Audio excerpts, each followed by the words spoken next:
अस्सलाम वालेकुम दोस्तों, मां अमजद दुरानी पियो ॻाल्हायां। अॼु असां तारीख़ी माग कलाकोट ते आहियूं।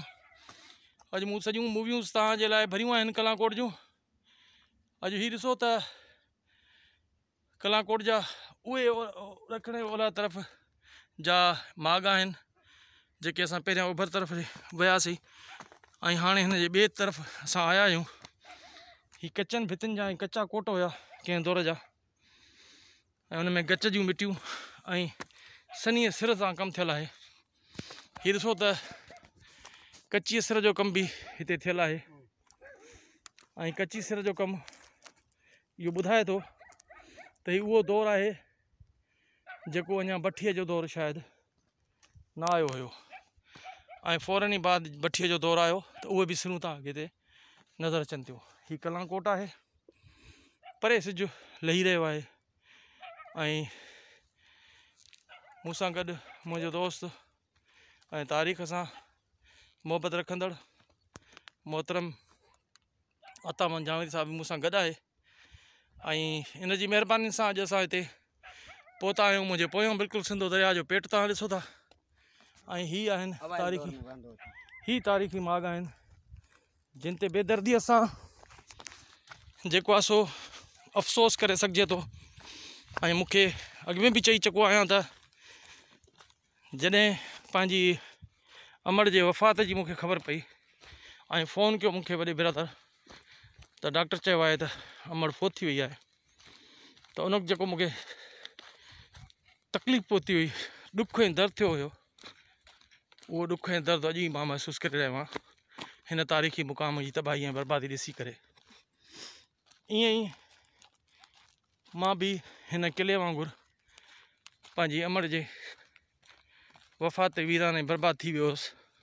अॼु हीउ किलो ईअं थो लॻे ॼण त उन घड़ी ऐं उन लम्हे वांगुरु जीअं मां पाण खे तनहा अकेलो ऐं बेयारो मददगार सम्झी रहियो हुयुसि, त बिल्कुलु अहिड़े तरीक़े सां हीउ किलो बि मुंहिंजी अमड़ जे वफ़ात खां पोइ जीअं पाण खे मां बेयारो मददगार सम्झी रहियो हुयुसि, हीउ किलो बि सिंध जे अदारनि जी बेरहमीअ सबबु बेयारो मददगार लॻो पियो आहे। ऐं अफ़सोस जी ॻाल्हि आहे हीअ पत्थरनि जा निशान कंहिं असांजे सकाफ़ती अदारनि कोन आया आहिनि, पर हीअ पुलिस डिपार्टमेंट हिते निशाना कंदी हुई। हीअ उन्हनि जा पुराणा लॻल पत्थरनि जा निशान आहिनि ऐं मतां तव्हां सम्झो त शायदि हिते कई सकाफ़ती खाते वारा आया हुया ऐं कंहिं दौर में अची निशान हणी विया आहिनि। अहिड़ी का बि शइ कोन्हे।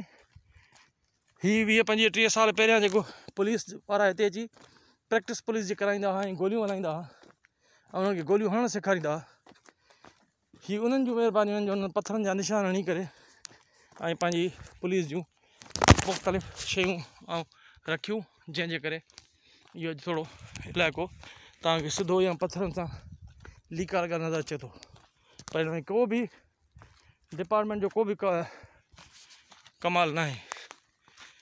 सो मां असांजो तमामु घणो तारीख़दान कमाल जामड़ो साहब या ॿिया असांजा तारीख़दान जिन तमामु घणो हिन ते कमु कयो आहे, अॼु मूंखे सभु यादि अचनि था। रसूल तमीमी साहब या वरी ॿियो असांजो नौजवान लेखक आहे, नालो हुनजो आहे कटवी कात्यार साहब, ठटवी कात्यार साहब, ऐं उहो ठटवी कात्यार बि अॼु यादि अचे पियो। ऐं गुलसन कलमती साहब बि मूंखे यादि अचे पियो, नबीउश बलोच बि यादि अचे पियो।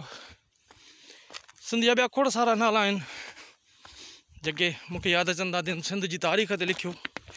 अॼु मां बि हिकु सिंध जी तारीख़ जो नंढो लेखक ऐं राइटर हिन कलाकोट ते दायां थो उन गवर्नमेंट जे अदारनि खे जिन जो कमु ई आहे हिननि मागनि ऐं मक़ामनि खे न छड़ो तहफ़ुज़ ॾियणु, पर माण्हुनि जे लाइ अचण जे लाइ बहितरीनु रस्ता ठाहिणु, हिते वॾे क़िस्म जा स्टॉल हुजणु घुरिजनि।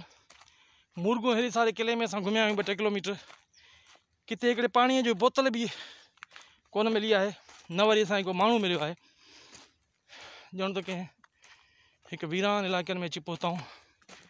ऐं मां सम्झां थो हेॾी सारी जदीद दौर में एॾो वीरानो त क़ब्रिस्ताननि में बि कोन हूंदो आहे। अॼुकल्ह क़ब्रिस्ताननि में बि लाइटियूं लॻी वियूं आहिनि, क़ब्रिस्तान बि अॼुकल्ह रोशन थी चुका आहिनि।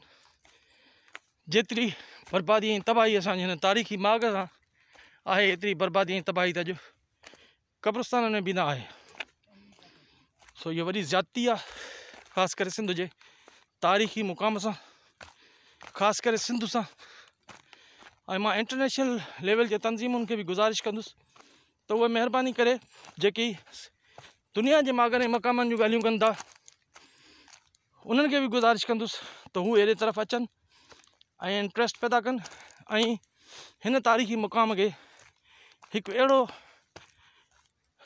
विज़िट गाह बणाइनि जिते हज़ारनि जी तादाद में माण्हुनि जे रोज़गार जो ज़रियो बणिजे ऐं सिंध जे शोहरत जो ज़रियो बणिजे ऐं हिन जी सही तरीक़े सां खोटाई कई वञे। ख़बर पवे त छा राजा ॾाहिर खां पहिरियां ही मुक़ाम जिते एतिरो वॾो पथर थो नज़र अचे, त छा ही पथर जे दौर जो कोई क़िलो त न आहे? छा ही मुंहनि जे दड़े खां क़दीमी दौर त न आहे या क़दीमी क़िलो त न आहे? इहो सभु शयूं तॾहिं ख़बर पवंदियूं जॾहिं हिन जी सही तरीक़े सां खोटाई थींदी। ऐं खोटाईअ जे लाइ मां पाकिस्तान गवर्नमेंट खे गुज़ारिश थो कयां, सिंध जी गवर्नमेंट खे गुज़ारिश थो कयां ऐं दुनिया जे माॻनि ऐं मक़ामनि सां मुहबत रखंदड़ हर मुल्क जे अदारनि खे मां गुज़ारिश थो कयां त तव्हां हिते अचो ऐं अची करे हिन जो तहफ़ुज़ कयो, हिन ते कमु कयो ऐं ही वीराना ऐं ही बर्बाद थियल खंडर तव्हांखे हज़ारनि सालनि जी तारीख़ ॿुधाए रहिया आहिनि, हज़ारनि सालनि जूं थियल नाइंसाफ़ियूं ॿुधाए रहिया आहिनि, पंहिंजनि जूं बेवाजिबियूं ॿुधाए रहिया आहिनि। सो महिरबानी करे हिननि तरफ़ अचो ऐं अची करे हिननि माॻनि ऐं मकाननि खे तव्हां तहफ़ुज़ ॾियो।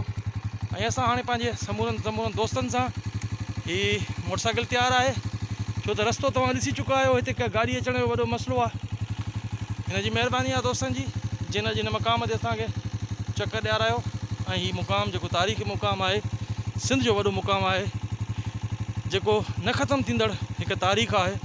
दुनिया जे समूरनि माण्हुनि खे मुंहिंजे तरफ़ां सलाम ऐं सभिनी खे आख़िरी गुज़ारिश इहा आहे त अचो ऐं हिन माॻनि खे अची पाण संभालियो, वरना सिंध गवर्नमेंट असांखे अञा बर्बादीअ तरफ़ वठी वेंदी।